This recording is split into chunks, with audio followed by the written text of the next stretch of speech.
vibe, you guys. I love a golden pink. Like, golden pink everything. Golden pink my life, please.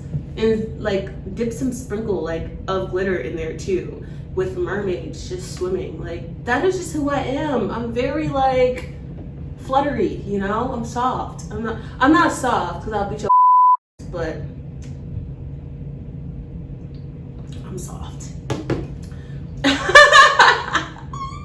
Hello ladies and gents, it's Jasmine TNB, and today I really wanted to get on here and have a chit chat, mainly a heart to heart for myself, and talk to you guys about my transition here to Atlanta. I can't believe I was able to actually make it a year in a big city by myself with no family. Like, that is a blessing all on its own. I really just wanted to come on here and help you guys. If you're interested or thinking about moving to a bigger city, this video is for you. So with that being said, let's just make it a lighthearted moment. It's not serious. I have my Malibu and a little cocktail, got the candle burning. I think that's my eucalyptus sage. I wanted to set the vibe, set the tone, and make it chill. So whenever you hear this word, I need you to take a shot. I have my shot glass here, and the Malibu. This is all I have, but if you have anything stronger, please take a shot for me. I'm gonna start off with a sip of my drink right now. Ooh, I mixed a little cocktail. I really didn't know what it was gonna taste like. It's literally just Malibu with some coconut mixture and a shot of Smirnoff. So it's pretty good, y'all. Pineapple Smirnoff, that is. Let's just jump right in. Okay, thinking back to when I moved to Atlanta, why I decided to come here. I graduated from college, Delaware State University.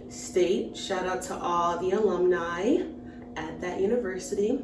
From graduating into the real world, as they call it, it was pretty smooth for me. I didn't really have any doubts or complaints. I was working at the YMCA at that time, part-time, and I wanted to find a full-time job. So I immediately submitted my resumes into a lot of bank jobs, corporate jobs. I did get my first offer letter from Bank of America, and I did end up working there, working my way up through the company. Like, throughout that time period, I was still in the process of trying to go to grad school. I knew I did not want to stop my educational growth, which is why I took the GMAT. Did horrible, by the way. I hate testing. I took it twice, paid that money, took it twice, and ended up just doing really bad. I wanted to go to Georgia State originally. Ooh, take a shot. All right, ready, guys? Take a shot for me.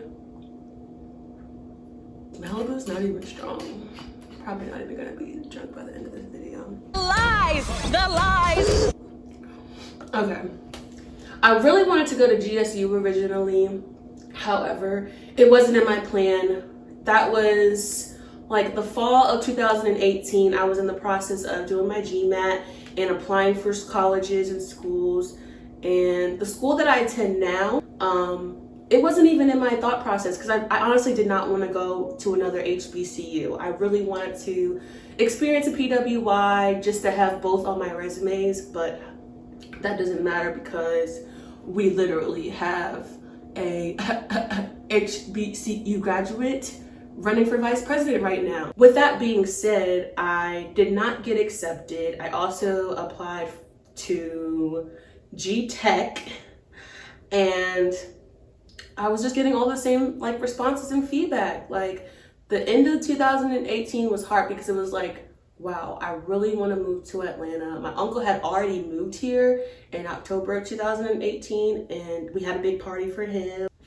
Yeah, my uncle was already living here. I wasn't getting accepted into schools. So that brings us to the new year. January 2019. I remember being at work at the Y one day and just talking to people. Like, when you talk to people about your goals and your plans and you speak to your dream and manifest, that is real, you guys. When you speak something and really believe it and write it down, it's gonna happen. I can guarantee you 9 times out of 10, it is going to happen. I remember writing just like 5 goals. I think I wrote, I wanna get accepted into grad school. I wanna finish grad school. I wanna relocate to Atlanta. I would talk to so many people about it. If you know that it was always in my plan that I wanted to move here. I wasn't trying to come here and be this big socialite or this big star or anything. I just wanted to live here. I wanted to take that leap of faith. With this being the first time that I've ever lived on my own, I wanted to see if I could do it by myself. Considering the fact that I didn't even stay on campus in college. I think my freshman year, I moved home after my first semester because I just wanted to be home. My mom, she struggles with depression, bipolar disorder, and schizoaffective disorder. So she has a lot of mental health going on. And I just wanted to be close to her. Like, that's my girl. Like, me and my mom are like this. My senior year, I did end up moving back on campus because I knew that I wanted to pledge Alpha Kappa Alpha Sorority Incorporated. And I got to do all the things that I wanted to in a very, very short time in college, but I got it done. So while working at Bank of America, I was trying to get promoted and trying to move here through the company. That was my goal. I wanted to go to school here and work for Bank of America here in Atlanta, Georgia, because, damn it, you don't realize that you're about to say something until you say something.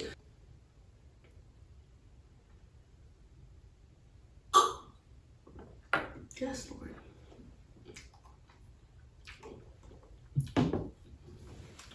So, needless to say, while I was working at Bank of America, I was trying to work my way up the company and just move here through the job. I was at work that day and I immediately, like after I got the call, they were like, look, you are accepted into school. The only thing is we don't have any housing for you. We don't have housing for you, but we start classes next week and we would love for you to come.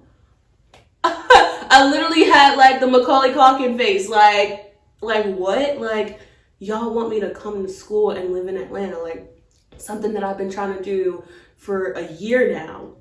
I immediately went to my manager and I was like, look, I just got the call that I got accepted into grad school. And she knew that I was trying to move because she would see all my submissions for job applications within the company. And she would see that some of them would get denied, but I did have a couple pending. And the ones that were pending were the ones that she was like, look, you gotta go. Like, we're gonna make this happen for you. We're gonna put you on a temporary leave. You're gonna still have your job, but you need to do what you need to do. And we're gonna make sure that we keep in contact with you because on your work email, they have like this whole thing with your work email where you can only access it while you're at work. And she was just like, we're gonna make sure that we communicate with the people that work there in Atlanta and let you know that you're still gonna get paid. You're still gonna be able to, you know, have a steady income while you're there, because I was moving somewhere with no job. So it was so like fast. Like, let me tell you guys, the transition was fast. I just remember like throughout the year trying to apply for jobs and stuff. This was in August. So like the week before, 2 weeks before, I had got the phone call about getting accepted into school. School had started that following week, but I didn't miss that week because I needed to pack. I needed to get my life together. My grandmother and my uncle, like I said, he was already living here. So he was just like, what are you gonna do? Are you gonna wait a year and reapply, or are you gonna try to make something happen for yourself? And he's such a realist. Like, sometimes when he's talking to me, I'll be like, dang, why do you have to give me the negative side? But at the same time, I'm so blessed for him. Like, he just speaks so much truth to me. And if you don't have somebody or a couple people in your life like that, reevaluate the people that are around you. Like, for real. And he was willing to let me stay with him, but I felt like I was being a burden on his space. Like, my uncle has always lived by himself. Like, I did not want to like intrude on his space. That was not my intention. But he was willing to let me live with him, so it happened. It happened. So, August 23rd, my best friend's birthday, I packed my car, my new car that I had got that year, actually. God was working for me, y'all. I'm telling you. My car was new. I decided to purchase my own car. And my father decided to ride with me down here to Atlanta. His girlfriend and friend followed behind us. Why? I don't know. I would have just flew him back, but that's no story.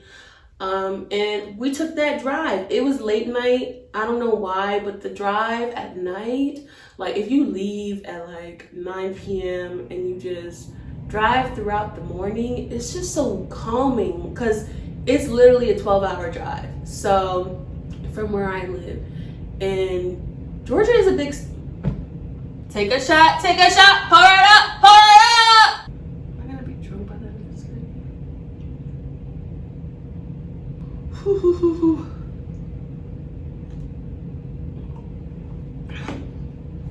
Y'all, I think I'm about to start sipping my little drink when I say it, and y'all can keep the shots.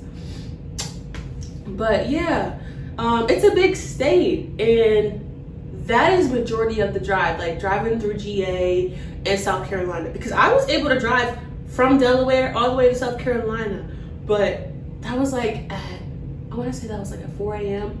And I was like, Dad, no, that was probably like 3 a.m. I was like, Dad, you gotta drive the rest of the way. The drive was really, really fun. I got to bond with my dad during that time. That was so special to me. I really, really enjoyed it. I can just remember like him listening to like Lil Wayne. He would listen to like old Lil Wayne songs. He was replaying the Georgia. Every time I hear that song now, I think about him. So that's so special to me because he was there. My relationship with my dad is just something that's like a whirlwind. So that moment sticks out. That'll always be a highlight of my life, the fact that he was there for me during this time. I got here and my uncle was at work. So we decided to just walk around the city a little bit, you know. And when my dad left, that was like the moment of like, wow, my car is here. I'm not taking that drive back. That was 12 hours that I'm not doing by myself. Like, I'm literally stuck here. Like, this is my life now. And it was so special to me because it felt good just being around, like being in a different place, like different location. But when I tell you, living here is different than just visiting here. It's like for the first 2 months, like it still felt like that. Oh, I'm just visiting. And then like once you like go throughout the year and you're like experiencing obstacles and you're just like, dang, like this is life. It really wakes you up. I didn't have a job, but I was in school. Yeah, my uncle didn't even give me a time frame. He was just very understanding, very supportive. We had so much fun living together. That's the only person I'd probably ever like live with in my life because I just love my space. Like the fact that it's quiet in here right now, that all you hear is me and my air conditioning. It's everything to me. Like, oh my God, like when I'm sad, I can cry out loud and I can just talk as loud as I want to. My sanity and my personal space is literally everything to me. So this is what I worked for. I immediately started applying for jobs, even with the workload that I was getting from school. Like, I was putting all these applications in, and there was literally something posted on LinkedIn, like this marketing company, because that's what I'm going to school for. Literally, they had me, I got the job. Like, they brought in like so many people. I remember that day, like driving into Druid Hills from Buckhead, because that's where my uncle lives. And I was excited during that time because it's like, oh my God, like this is a job. Like, wow, it's hard to get a job here, you guys. It took me like Well, I think it didn't take me that long. It took me about a month because I started working at my job at the end of September. It is hard to get a job here though. I do want you to know that. Like even before like quarantine and COVID-19, it was hard to get a job. And I wanted jobs, like specific jobs. So maybe that's me. I don't like to settle, but I was applying for jobs while I was back home in Delaware. And when I got to Georgia, take a shot. I'm lit enough, you guys. I'm lit enough. And I'm not a lightweight, but I do have to do some things after, so. They had already called me, asking me about my like work experience and stuff like that, and let me know I could come and all this stuff, but it was literally one of those jobs where you go into Walmart's and you sell cable. That was a joke. I quit the second day. I was like, hold up. I'm like an hour away from where I live, an hour and a half away from where I live. I had to take an Uber back from the Walmart because I was literally having a panic attack. I was like, I'm not doing this anymore. Like, I don't even pay for cable myself. Why would I try to get somebody else to pay for cable? And it was bad, but like that day that I was in the break room of Walmart, I got a call from a bank. I'm gonna keep this bank anonymous because I don't work for them anymore. God's plan. And I was like, yes, that's something that I know, like a field that I know, like something that I'm comfortable with. I'm gonna take the opportunity. I was so excited. Like, God, when I tell you, I probably am so like repetitive, but God be coming through. Like he comes through at your hardest times. And I need y'all to know that. If you don't know that, and if you're in a place where you feel like you're stagnant and you're feeling like nothing is working for you, call on him, because he is gonna have a plan for you even when you don't expect it. Because that bank literally called me the day that I was like, I'm out of here. Like, I don't want to work here. I had to fake an asthma attack to get out of there. I did not want to be there. The guy told me he wasn't taking me home. I had to take an Uber home, which was $50. Called my grandmother. Thank God for her, because I probably irk her nerves. I call her every time I have the slightest inconvenience in my life. When a curveball is thrown in my life, I melt. Even though I'm a problem solver, in the heat of the moment, I just fold. And that's something that I'm working on, because I can solve other people's problems, but my own problems, it takes some time. It takes some time, but I'm working on it. We all working on things. I got the job at the bank, and it was great. Like, they had us come downtown to our corporate office, and yeah, I really liked working there during the time that I was working there, but that wasn't enough money for me because of the fact that in October, 2 months after I had already moved, I was blessed with my apartment. And it took me a while to like get a couch. Y'all, I just got this stuff like this year. Like it was empty in here. Like I wasn't in the space where I feel like this is home. But like Christmas was dull to me. Like me and my uncle did spend it together. It's just not the same when you're not with your family. I did not go home for the holidays. And I need to be able to bring that feeling into my home. Like, you have to bring the feeling, and I did not do that. So that's why like the holidays were not the best. They were okay. I've had better. Me and my uncle stuck it out together, but you know, throughout the year I made some really great friends. That is something that I'm so blessed with, because let me tell you, I'm an introvert, but I know how to get along with all sorts of personalities. I know how to vibe with all types of people in the moment, and love that about myself. Like, you gotta love stuff about yourself, and that's one thing that I love about myself. I made really great friends in school.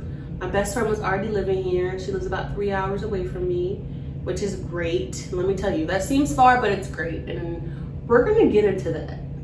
But everybody wants to hear about like the nightlife and stuff. Like I would go out and all that, but going out wasn't like a week to week, weekend thing until I met my friend Peyton. Like she had me out, and I thank God for her because she had me out. We would go to like the strip clubs and stuff, and she really opened what I had inside of me. Because like, yeah, I would go out all the time back at home. Like we would go to Philly and stuff, but in Atlanta, it's so different because it's about who you know, what you know, how you know it, when you learned it. You gotta know all of it, and it sometimes can be a little bit hard because you feel like you don't fit into the spectrum. But anybody, if you can survive here, you can survive anywhere. Because let me tell you, it can be very cliquish, and you feel like you don't fit in, and insecurities. If you're like me, you feel like you don't fit into like the social standard of like what being a peach is. Like you don't feel like you got the ass, or you got the looks, or you got the style, or the designer. Like you gotta have it all when you live here, or it's like you don't matter, and that sucks. I hate that. It's probably like that in California. It's probably like that in New York. I don't know, but I'm from a smaller state, like, so I learned it once I got here, but I'm working through it, and that stuff has started not to matter to me. Like, yeah, I have some nice things, but that does not define who I am. So throughout the year, I was still working at my job. I wanted to work at a beauty, like in the beauty world for so long. Like when I was younger, I was applying for jobs at Sephora and Ulta, and I wasn't getting them. But I decided to just walk in to my job now where I'm at and just say, look, I applied. They just saw how I looked. I guess it was my looks, because she was like, come on back, like let me talk to you. Got the job once I walked in. That's one thing. If you're thinking about moving here, you gotta show face. And I know it's hard, like right now during COVID and the quarantine, but there are so many people putting in job applications. So you gotta take that piece of paper and try to like make yourself seem like the best thing that ever submitted an application at that job. You have so many people, like it's saturated. You have so many people applying for jobs, and you want to try to like make yourself like stick out more than the next person. But honestly, that person in the HR department is just going through applications, probably like, I don't care, like, the next, like, I don't even like doing this. It's like 1,000 resumes that they're getting submitted. So I walked in there and claimed my rights, and that's what it was. So when I did that, I just felt really proud.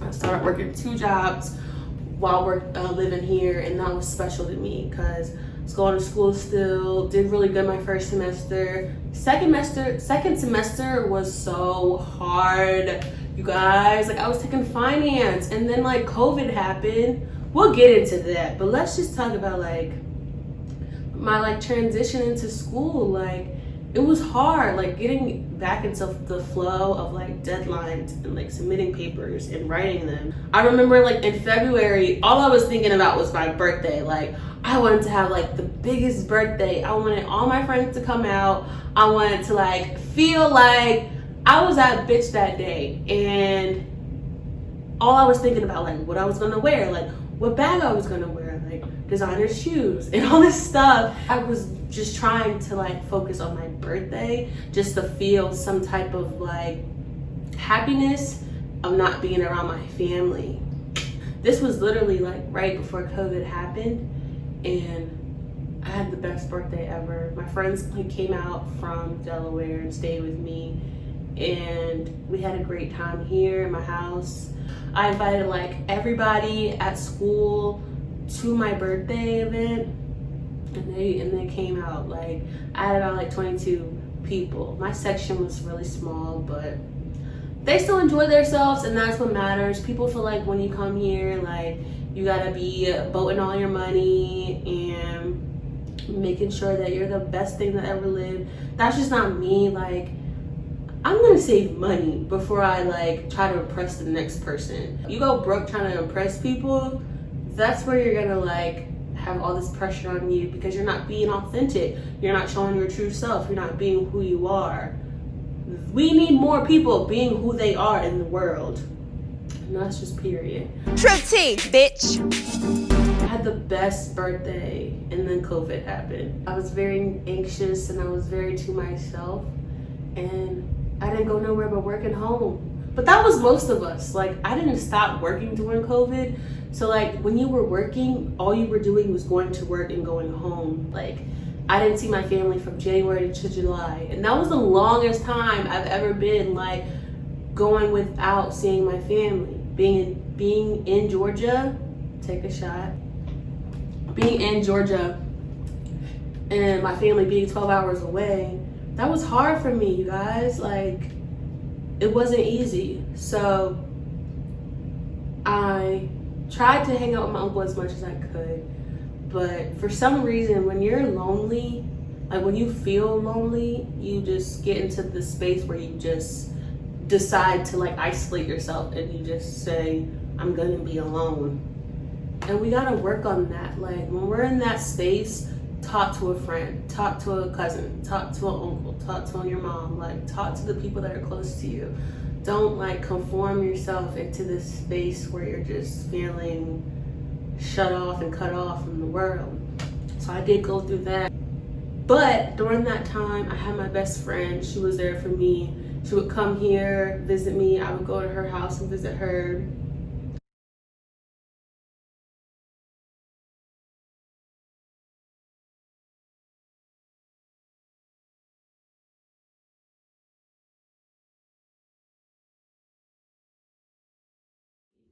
I want to set the like scenery for you guys. She lives in Statesboro, like that's where Georgia Southern is. In the sticks, in my opinion, nothing but trees and racist white people.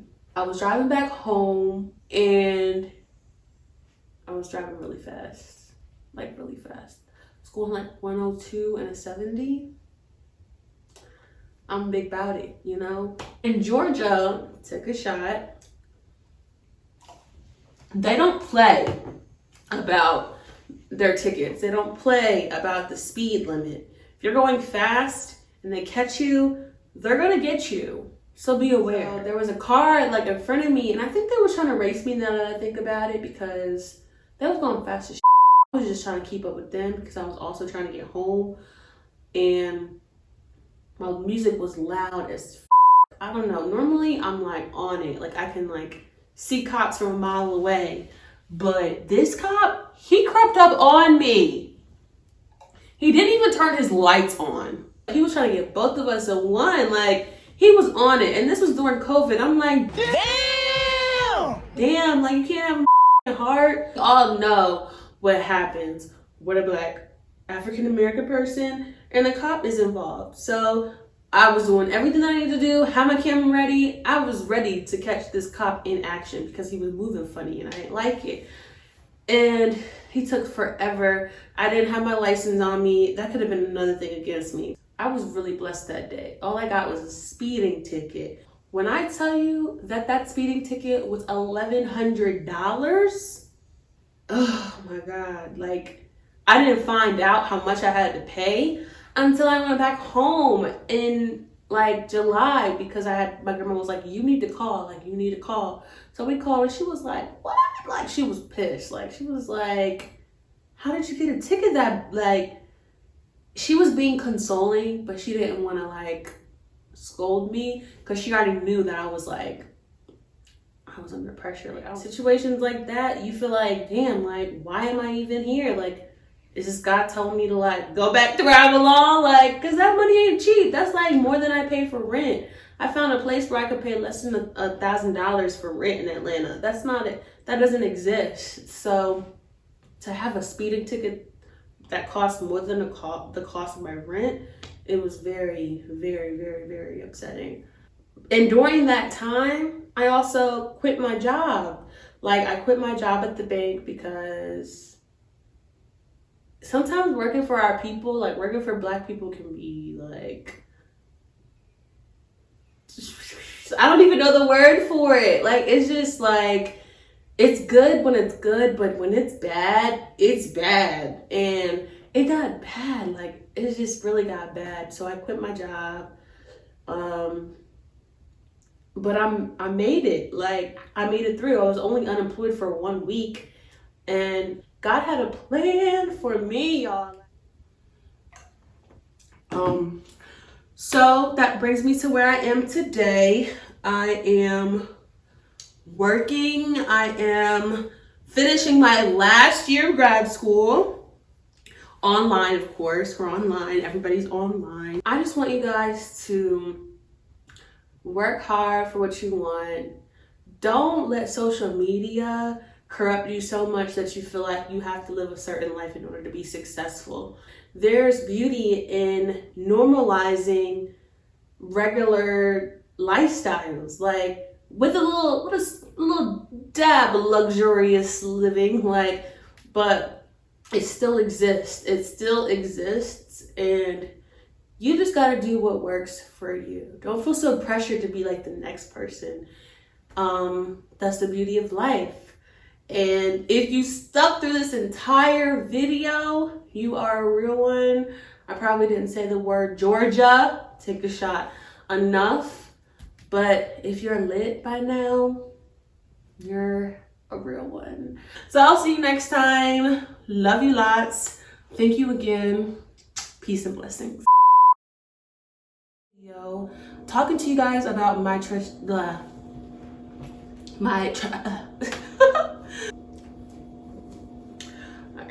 oh, look at me.